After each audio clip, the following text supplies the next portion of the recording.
this is again a sleeve draft, and it is a sleeve with a lowered arm side and a dropped shoulder, as I would call it, or as Winifred calls it, an extended shoulder. So it's page 124, 125 in Winifred Aldrich's book. Okay, so we don't have a flat drawing or a working drawing in this. This is kind of at the very beginning of her sleeves section. So where she's looking at all the various different sleeves. There's some information on these couple of pages about general things that you can do to sleeves. And so that's what we're looking at. So there's one section here, diagram 1, that shows you how to lower the arm side. And diagram 3 over here shows you how to do an extended shoulder. So we're going to do the 2 adaptations on the 1. And we're going to end up with a garment that has a drop shoulder or an extended shoulder and a dropped arm side. So this garment here is kind of an example.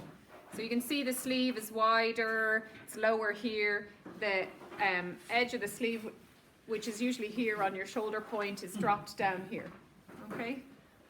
So you can see that the garment is wider. So it's going to be one of the first things we do. We can widen the garment. Because if you lower the arm side without widening the garment, it becomes hard to lift up your arm. All right, because the sleeve is all of a sudden being sewn down to here, and then it's attached over here, and you're like trying to kind of, you know, you can't move. So if if you lower that, you need to widen the garment so there's more room to move your arm. My diagram is going to be slightly different to hers because we're using a different starting point on our different block. So she has her block set up the way we would normally, with the center back and center front parallel and them lined that way. But when you change the dart, like to put it here, we can still say have these parallel, but the side seams aren't going to be, you know, lined up straight anymore. Yeah, so the first thing we're going to do, notice there's a grayed out section there. So we look at their diagram, we can see the types, again we look and see the types of things we're going to do. You can see the dotted line there, that's the original arm side.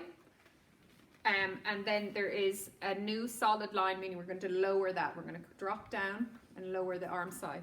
There's also a grayed out section on the side, so that is the amount we're going to add to the side. So that's why I have them separated there, so I should be able to add to the side there and there. You know, but they won't be just lined up perfectly, but I'll be able to do the 2 things. Okay. So read through what she says. Lowered arm side. Also remember armsyce, sometimes they use the word armhole, you know, in terms of that, but the armsyce depth is, you know, the position where that armsyce line goes through. If an armsyce needs lowering, complete the adaptation before any further pattern cutting takes place. So she's saying that that needs to be the first thing you do. Trace the required bodice block and sleeve block. So again, this could be a coat block here. This could be a men's block here. Could be anything, children's, could be whichever. So we're going to apply the same thing. So then she says body section, that's in bold, and then we're going to look at what she says about the body section, and then there's this sleeve section. So for the body, we're going to, she says cut up side seam and open 4 centimeters. So we don't cut, and because it's the very first thing we're doing, if we lay the blocks with a bit of space, we can just add. So she's saying open 4 centimeters. So the distance there is 4. So it's essentially 2 centimeters on each side of each block. And then she says draw a new side seam down the center. Then she says lower the side depth by 2.5 centimeters. Mark 1 and 2, that's the position 1 is the original arm side point at the side seam, and then 2 is at the new depth line, and 3 and 4 at sleeve pitch points. So again, we're labeling our pitch points or our balance points 3 and 4. And then draw in new arm side shape as shown. So it's kind of simple, you just draw it in lower. I'm just gonna add 2 here to this side.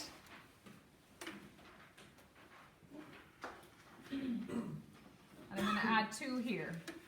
So that's full scale measurements.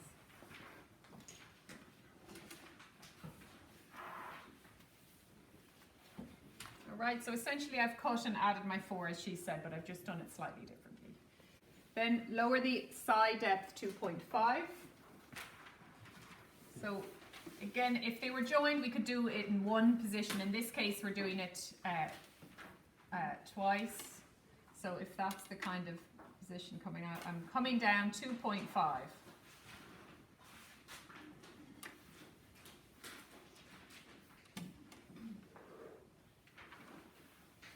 And then we draw in our new shape.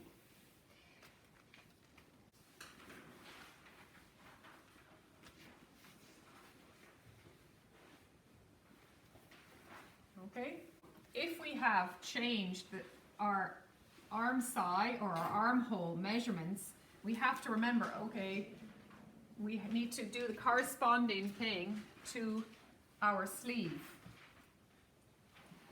because the sleeve is going to sew to this. So now this no longer fits this. So then we can follow the instructions for that section. So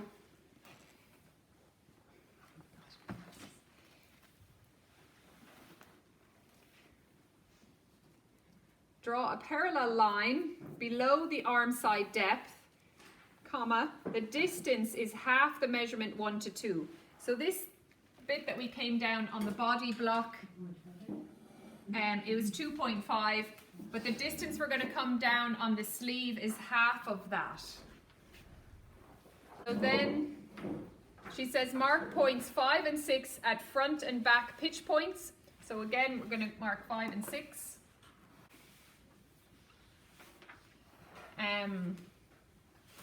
Draw the curve 5 to 7 to new arm side depth line. The curve should equal the measurement of the curve 3 to 2. So like from here down to this point, so we've kind of got 2 position 2s, that's there and that's there because they're not joined. So this line here is on the back. Once I draw in my new line, then I need to come and have it be the same measurement, but using this curve. 6 to 8, which is on the other side, should equal the measurement of curve 4 to 2. Draw a new underarm seam, narrow at the wrist if required. So she's just saying that when you come to that point, you then draw your new kind of side seam, or you don't want to call it side seam, it's actually the underarm seam, it's the seam that's there. But students tend to call that a side seam because it's on the side of the block. 1.25 down I'm coming, because that's half of 2.5. So I'm coming down 1.25.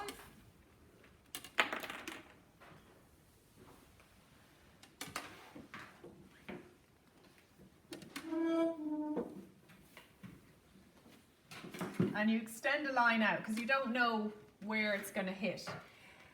And now I measure this line here from 3 to 2. This is on my back block. And so it needs to correspond, this one needs to correspond with this.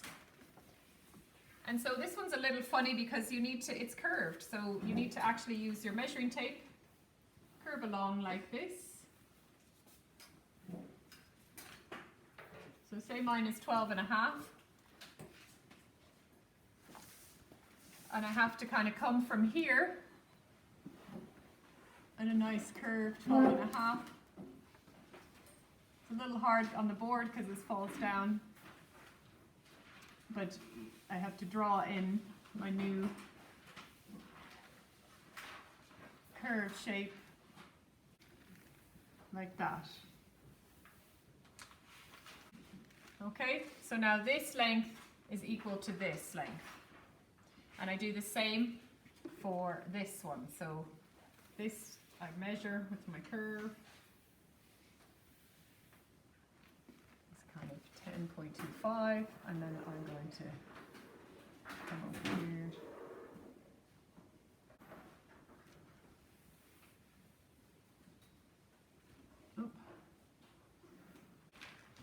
Okay, so that is your lowered armsyce adaptations. Okay, they're not too bad. The book, not too bad, just mainly this is different to the diagram. So, but then we're doing a second thing with this. We're going to now do this bit here. So we move over across. Oh, before we go forward, there is a note here which is important. She says, note, the amount the block is widened and the armsyce lowered can be varied, but the proportion must remain consistent. So you could come out more, you know, and down more, but you should keep the proportions consistent across. Do you know? This one here says lowered armsyce, extended shoulder. This is essentially what we're doing, but we had to do this adaptation first. So she does say complete adaptation for lowered armsyce as our first instruction, which we've just done. Mark points 2, 3, and 4 on the armsyce, 5 and 6 on the sleeve. So 2 is already marked, and 3 and 4. And 5 and 6 are already marked on the sleeve. So we've kind of already done that. So body section, extend the shoulder approximately 2.5 centimeters. Raise the shoulder 0.5.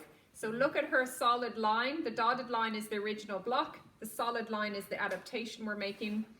And so you can see it gets raised a little and comes out. So I find it's easier to do the 0.5 first, because I'm going to draw this line, this new line, and then I'm measuring my 2.5. So in terms of the example we have here, this one comes out a little bit further, I believe.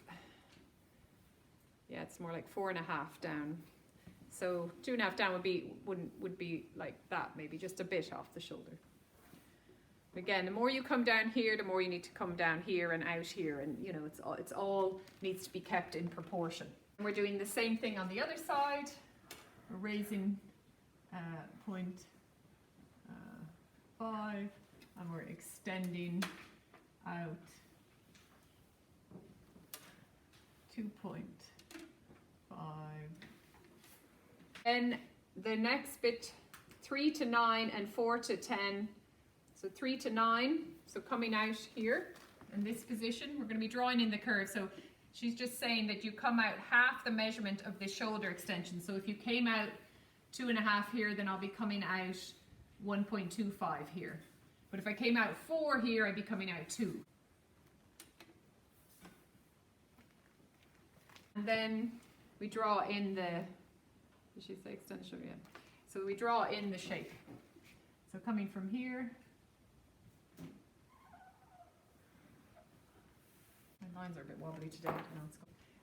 So the blue line here coming down through that new point here and coming down, which extended shoulder, lowered armsyce. Extended shoulder, lower armsyce. So now we have the body bits done. The blue is the final line, and that will be the final point that you trace off. And then we need to do the adaptation on the top of the sleeve now, because again we've changed this area here, and so it now will need to make some corresponding changes. And she has the instructions there. Sleeve, mark points 11 at sleeve head. So that's 11 there. Our sleeve head is here, that's there. 11 to 12 is the amount that the shoulder is extended. So the amount we came out here would make sense, isn't it? It's like we're coming out here, we're coming down here, because essentially this is where the sleeve would be, wouldn't it? So does that make sense to people? If we've come out that way, essentially we've come into the sleeve, so we need to come off the sleeve that amount. Yeah. And then 5 to 13 is half the measurement, 3 to 9. So we're going to come out half this measurement. So that was 1.25. We're going to come out half that for the point that we blend, okay? On both sides, and then draw a new sleeve head. So we come down 2.5 here. We come in here half of 1.25, which is what, 0.6-ish.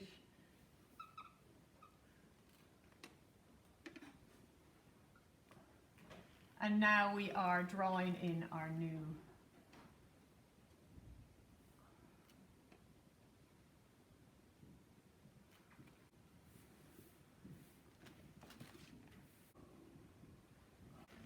okay, so that's our new sleeve head. Again, you wiggle through that to know that's gone. Your final trace off, you trace off this. Oh, there's one last thing.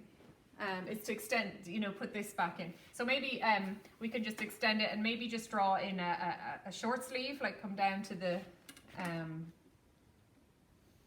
elbow line, if you like, and just maybe trace a little short sleeve for a change. And again, in terms of sleeves, just covering that point that you can come in and bring them in at the wrist. This block is quite wide, and so you can narrow them in. You can shorten them to whichever length you want as well. So now the blue line is what you would have as your final trace off with your straight of grain in it, with your labeling. I like to put a big B and an F in there.